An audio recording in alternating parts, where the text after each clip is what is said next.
नमस्कार, welcome to my channel. मैं हूं मनीषा। दोस्तों, आज की वीडियो बहुत ही महत्वपूर्ण होने वाली है। आज हम बात करेंगे पितृ पक्ष श्राद्ध की शुरुआत कब हो रही है और कब होगा समाप्त। इन दिनों हमें किन किन बातों का ध्यान रखना होता है, और मान लीजिए इस वर्ष ही आपके किसी परिजन का जो है देहावसान हुआ है, तो क्या हमें उनके लिए पिंडदान श्राद्ध तर्पण करना चाहिए कि नहीं। आप सभी के बहुत सारे इस तरह के सवाल आए हैं, तो उन सवालों के जवाब भी हम देना चाहेंगे दोस्तों।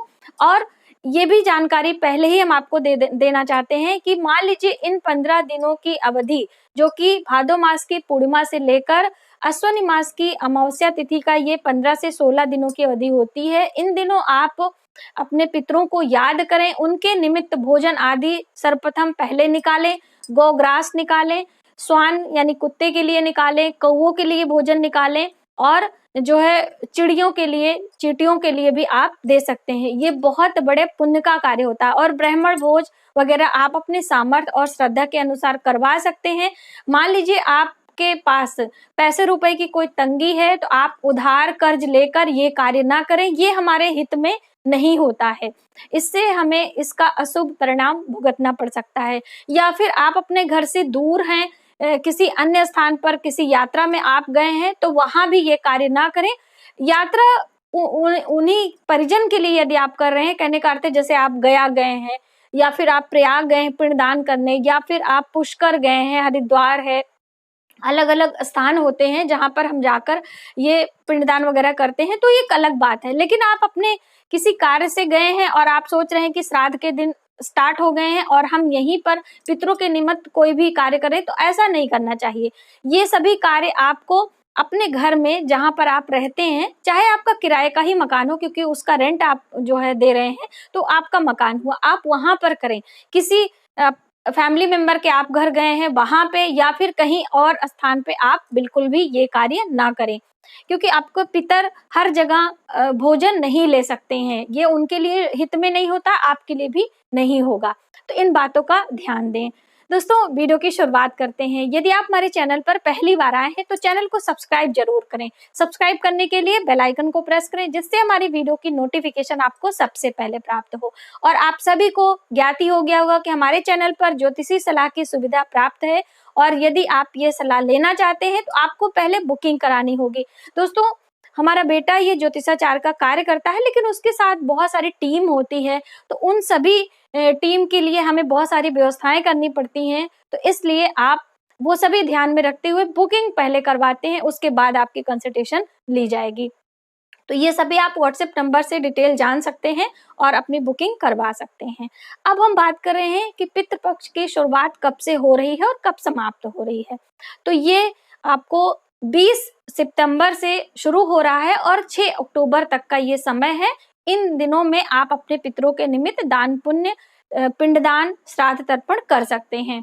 पूर्णिमा की शुरुआत हमें 20 तारीख से ही हो रही है, इसीलिए 20 से मान्य किया जाएगा। और जो लोग व्रत रखना चाहते हैं पूर्णिमा तिथि का, वो व्रत कर सकते हैं।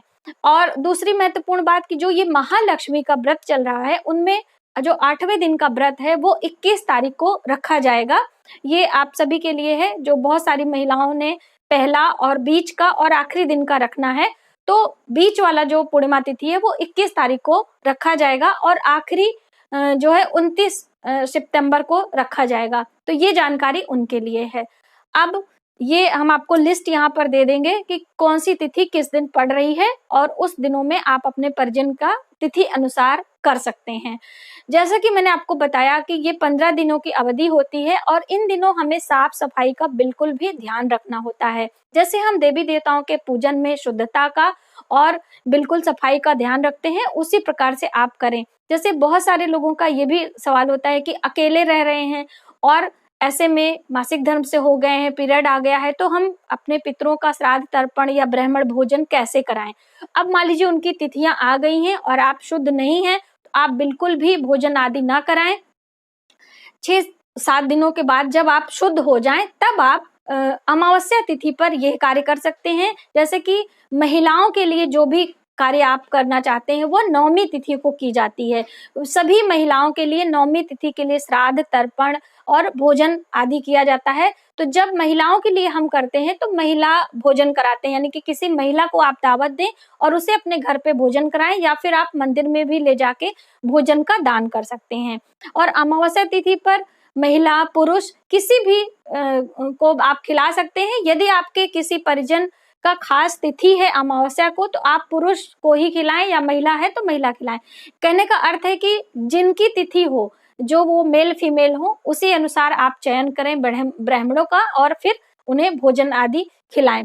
अब बहुत सारे लोगों का प्रश्न है कि हमारी आर्थिक स्थिति उतनी अच्छी नहीं है, ऐसे में हम क्या करें। तो दोस्तों देखिए, हमारे ऋषि मुनियों ने, हमारे सनातन धर्म में हर तरह की आपको सुविधा दी गई है। यदि आप किसी ब्राह्मण को भोजन नहीं करा सकते हैं तो आप जानवरों की सेवा कर सकते हैं, यानी आप किसी गाय को कुछ खिला सकते हैं, आप चींटियों को खिला सकते हैं। चींटियों का भोजन बहुत ही जो है कम सूक्ष्म होता है, लेकिन बहुत ही प्रभावकारी होता है।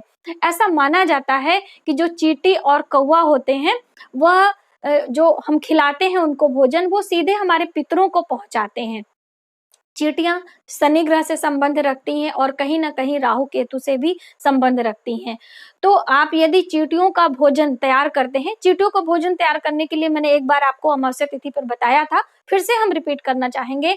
आपको एक नारियल का गोला लेना है, सूखा नारियल का गोला होना चाहिए, और उसके अंदर आपको थोड़े से आटे भून ले, उसके अंदर चीनी का भूरा मिला है। चीनी का भूरा बहुत सारे लोग नहीं समझते हैं दोस्तों, जो हम लोग गुजिया में डालते हैं वो उसे चीनी का भूरा कहते हैं। चीनी आप जैसे 2-4 चम्मच चीनी को आप 2 चम्मच पानी में आप इस तरह से मेल्ट कर लेंगे, उसके बाद उसे ड्राई फॉर्म में करते हैं तो वो एक भूरा के रूप में तैयार हो जाती है, इसे ही भूरा कहते हैं। और ये आप आटे में मिला के उस नारियल के गोले में भर दें, और उसके बाद उस गोले का जो ढक्कन आपने कट किया है उसमें करके आप किसी पीपल के पेड़ के नीचे, बरगद के पेड़ के नीचे खड्डा खोद के यदि दबा देते हैं तो वो करीब 1000 चींटियों के भोजन आपने व्यवस्था करी है, और 1 वर्ष तक के चींटियों का भोजन का हो जाता है। इससे आपको बहुत लाभ मिलता है। इसी प्रकार से कौवों को विशेष प्रकार से आशीर्वाद प्राप्त हुआ है कि जो हम कौवों को भोजन कराते हैं वह सीधे हमारे पितरों को प्राप्त होता है। इसके पीछे की एक छोटी सी पौराणिक कथा है जो कि हम आपके साथ शेयर करना चाहेंगे। दोस्तों, त्रेता युग की बात है, भगवान श्री रामचंद्र जी के समय की, जब भगवान श्री रामचंद्र जी चित्रकूट गए हुए थे। वहां पर माता सीता स्नान ध्यान करने के बाद अपना 16 श्रृंगार कर रही थी, और वो अपने पैर में महावर लगा रही थी। और महावर जो होता है वो पैरों में चारों तरफ से लगाया जाता है। और जो इंद्रदेव के पुत्र हैं, इंद्रदेव के पुत्र का जन्म काग के रूप में हुआ था, तो वो उनका नाम था जयंत। और जयंत उड़ते आकाश में देख रहे थे और उन्होंने माता सीता के पैर में चोंच मारी थी। वो रंग जो था पैर में महावर आलता लाल रंग का था, और उन्हें ऐसा लगा कि वो मांस का टुकड़ा है, और उसे लेने के लिए वो नीचे आए और उनके पैरों में चोंच मार दी, और जिससे माता सीता को घात लग गया, यानी कि उन्हें चोट पहुंच गई। और ऐसा श्री राम ने देखा तो उन्हें बहुत क्रोध आया और उन्होंने अपना धनुष बाण तरकस में लगा लिया। अब इससे वो जयंत जो इंद्रदेव के पुत्र थे वो डर गए और अपने रियल रूप में, यानी कि अपने आकार में आ गए, और वो भगवान श्री राम के चरणों में गिरकर प्रार्थना करने लगे, हे प्रभु, मुझसे भूल हो गई, मैंने माता सीता को हानि पहुंचाई है और मुझे माफ करें। तो ऐसे में भगवान श्री राम ने कहा कि अब तुमसे गलती हुई है और हमने तरकश बाण चढ़ा लिया है, ये बाण तो कहीं ना कहीं जाएगा, इसका जो है हम इसको रोक नहीं सकते हैं, तो इसलिए अब आप ही बताइए कि हम क्या करें। तो उन्होंने, जयंत ने कहा कि हमें दंड तो मिलना ही चाहिए क्योंकि मैंने अपराध किया है, तो इसलिए आप ऐसा मेरे शरीर का कोई अंग भंग करें जिससे हमें भी हानि ना हो और आपका बाण भी जो है चला जाए। तो उन्होंने कौवे की एक आंख फोड़ी थी। 2 आंख होती है, तो ऐसा हुआ कि अगर एक आंख नहीं रहेगी तो एक से भी काम चलाया जा सकता है। तो उन्होंने कौवे की आंख फोड़ी थी और तभी से जितनी भी कौवे प्रजाति होती हैं वो उनकी एक आंख नहीं होती है जन्मजात से ही। ये एक प्रकार का उन्हें वरदान मिला था और भगवान श्री राम ने कहा था ये तुम्हें हानि पहुंची है, लेकिन एक आशीर्वाद हम आपको देते हैं कि आज से तुम्हारे अंदर पितर वास करेंगे, यानी कि जब भी हम अपने पितरों को याद करेंगे तो तुम्हें भोजन अवश्य कराया जाएगा।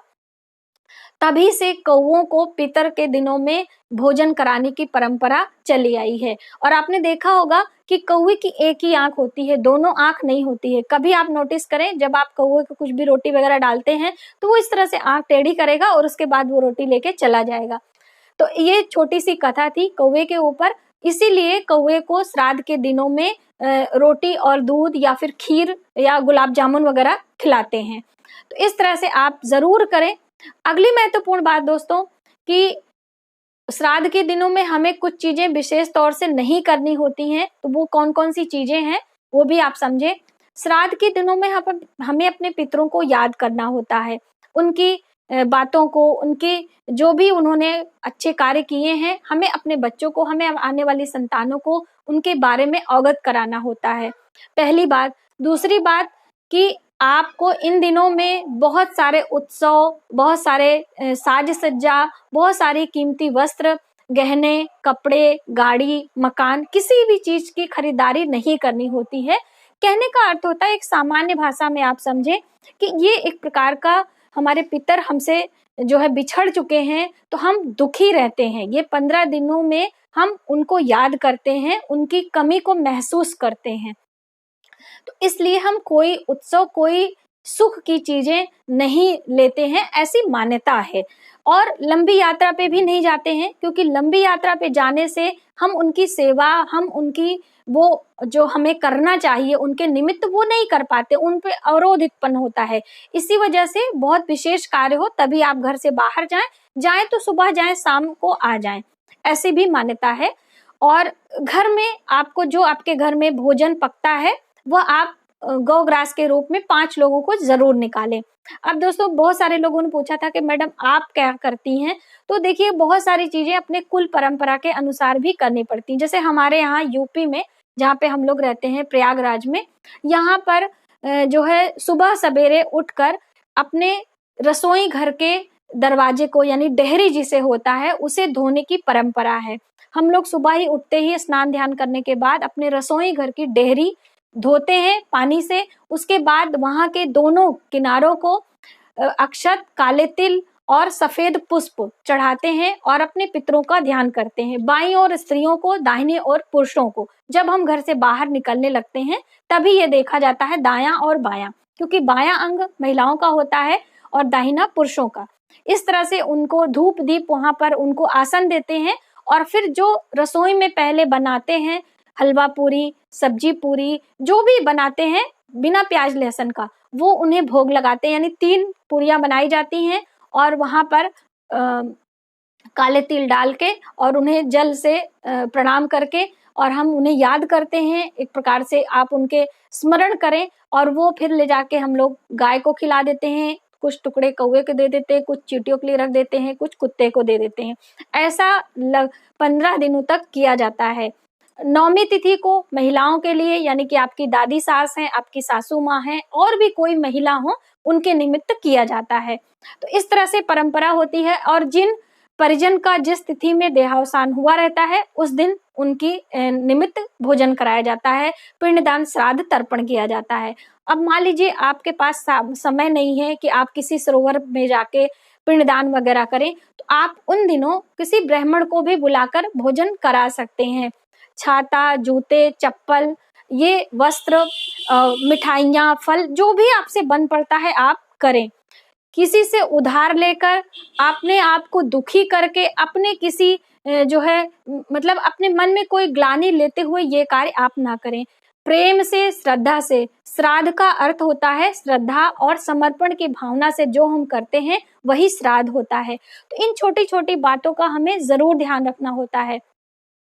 और दूसरी महत्वपूर्ण बात दोस्तों, बहुत सारे लोगों ने ये पूछा था कि इस वर्ष जिन परिजनों का देहावसान हुआ है, क्या उनके निमित्त हम पिंडदान, श्राद्ध, तर्पण कर सकते हैं कि नहीं। तो दोस्तों आपकी जानकारी के लिए बता दूं कि 1 वर्षों तक ये सभी कार्य वर्जित होते हैं, क्योंकि 1 वर्षों तक तो हम, जैसे कि 13वीं करते हैं, फिर हर 1 महीने बाद उनके लिए पिंडदान होता है। अभी तो ये सभी कार्य लोग एक ही दिन बैठ के कर देते हैं पूरे वर्ष का, 12 महीनों का, लेकिन नियमानुसार हम देखें तो हर महीने एक पिंडदान होता है और 1 वर्ष के बाद बरसी की जाती है। इसीलिए जिस वर्ष जिस परिजन का देहावसान हुआ रहता है उस साल हम नहीं करते हैं, और जो पहले से हैं उनके लिए आप कर सकते हैं, लेकिन उनको ना करें। आप याद कर सकते हैं, आप जानवरों को भोजन करा सकते हैं अपने आत्मा के शांति के लिए, ठीक है। और जब अगले वर्ष आप वर्षी वगैरह हो जाएगी, 1 वर्ष से समाप्त हो जाएगा, तब आप ये सभी कार्य करें। दूसरी महत्वपूर्ण बात कि जैसे कि महिलाओं को करना चाहिए कि नहीं, तो मैंने आपको लास्ट वीडियो में ही बताया था कि यदि आपके घर में कोई नहीं है, आपका पुत्र नहीं है, तो जो उनकी स्त्रियां हैं यानी कि जिनके पति नहीं हैं, वो अपने पतियों के लिए कर सकती हैं।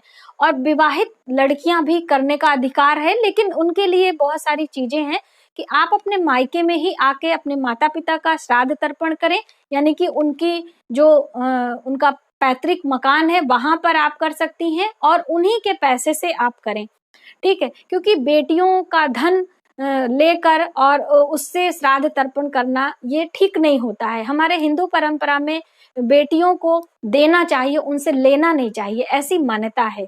तो इसलिए अभी तो 21वीं सदी में बेटा और बेटी बराबर ही होते हैं, लेकिन फिर भी कुछ चीजों का ध्यान हमें रखना चाहिए। तो इस तरह से इन बातों का आप ध्यान रखते हुए इन 15 दिनों का जो अवधि है इसका लाभ उठाएं, अपने पितरों को याद करें और उनका आशीर्वाद प्राप्त करें। दोस्तों, हमारे पितर हमसे प्रसन्न होते हैं तो हमें आशीर्वाद देते हैं, और उनकी आशीर्वाद जो होती है वो बहुत जल्दी हमें फलीभूत होती है, यानी आपके घर में बहुत जल्दी खुशियां आती हैं।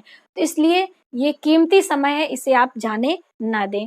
तो आज की वीडियो में बस इतना ही। यदि हमारी जानकारी आपको थोड़ी सी भी हेल्पफुल लगे तो प्लीज हमारी वीडियो को लाइक करें, शेयर करें, सब्सक्राइब जरूर करें नई वीडियोस के लिए। मिलते हैं एक नई वीडियो में, तब तक आप अपना ख्याल रखें। जय माता दी।